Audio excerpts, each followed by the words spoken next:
And what has happened? From there, now you're talking about Keluanan, you know what? So let's not get deviated about what others are doing, but we need to remind our leaders. At the end of the day, I think very quietly the third force has already begun. And that's civil society and each one of us. Yeah. And I think 18 weeks coming together has created a lot of bonding. I'm putting my neck down the line, because I don't have my party's official permission to do what I'm doing. But I come from civil society. Yeah. So without much ado, actually I would like to call Harris, because with this Harris and his People's Declaration and the many things that he has done in the People's Parliament that has brought us together, we really also must remember that tonight as we end at 10, unless we want to extend, we end at 10, and the last 10 minutes we would like to spend some time praying for RBK. So without much ado, I would like to call the man, the Harris Brian. Give him a hand, please.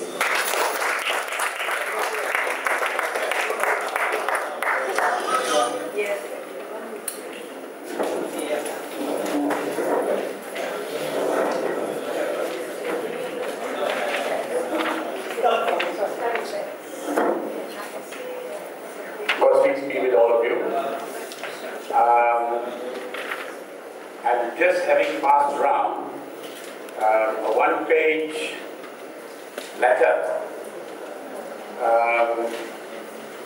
This was a letter that was written, intended for me by Marcus Ng. He started to write it on the 21st, and I'm told he never finished it. After the funeral, his parents, family got into his email, his internet, and they found this letter. It was very kind. They were very kind enough to forward it. I think I want to share it with you all.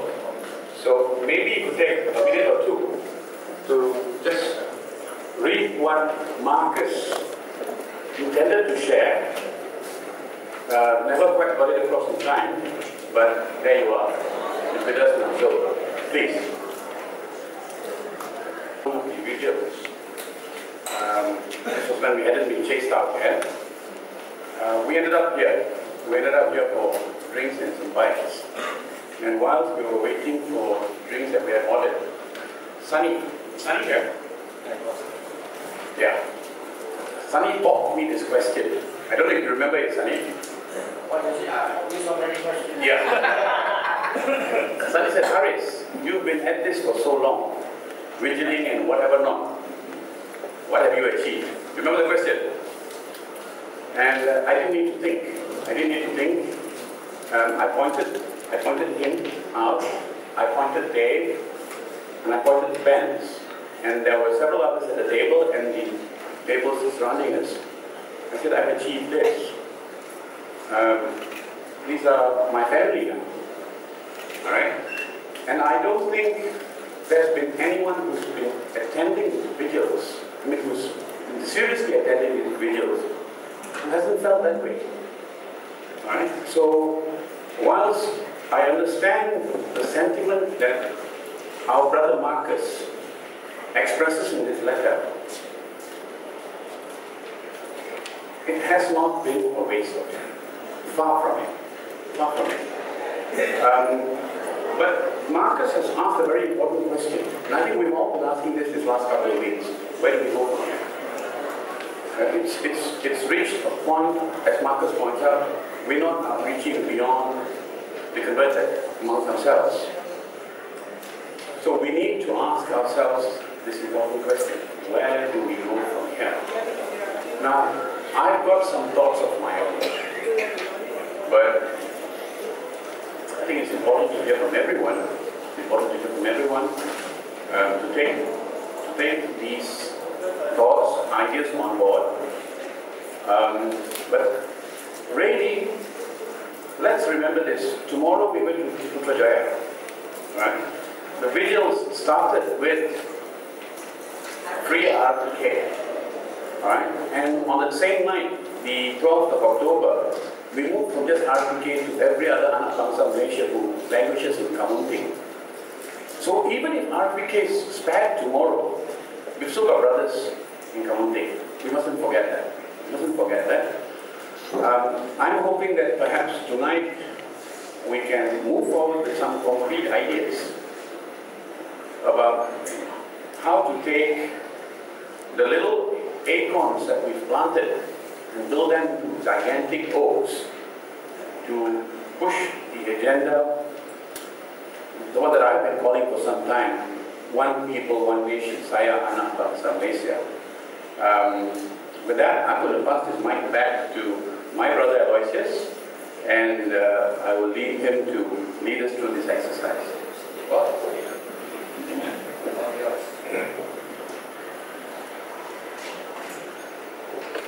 I didn't make enough of copies. She shared thoughts, and has always challenged me one way or another to get beyond comfort zone. And I would like to read his text, and then after just run through some slides quietly. Maybe that can help us trigger how each one of us can share our ideas of how to move on. Whatever he shared is not cast in stone. It took many years. It took almost 1 year in actual politics. So I'd like to read this letter that I've written to all Anak Bangsa Malaysia. From the desk of Aloysius Francis Vigil. In the light of the political, social, economic developments in Malaysia, I would appreciate feedback from all Anak Bangsa Malaysia. After the 8th March political tsunami, many from civil society like yourself offered your expertise and services to help the Pakatan Rakyat government deliver their election promises, as articulated in their manifesto, Harapan Baru untuk Malaysia. In English, A New Dawn for Malaysia. 1 year later,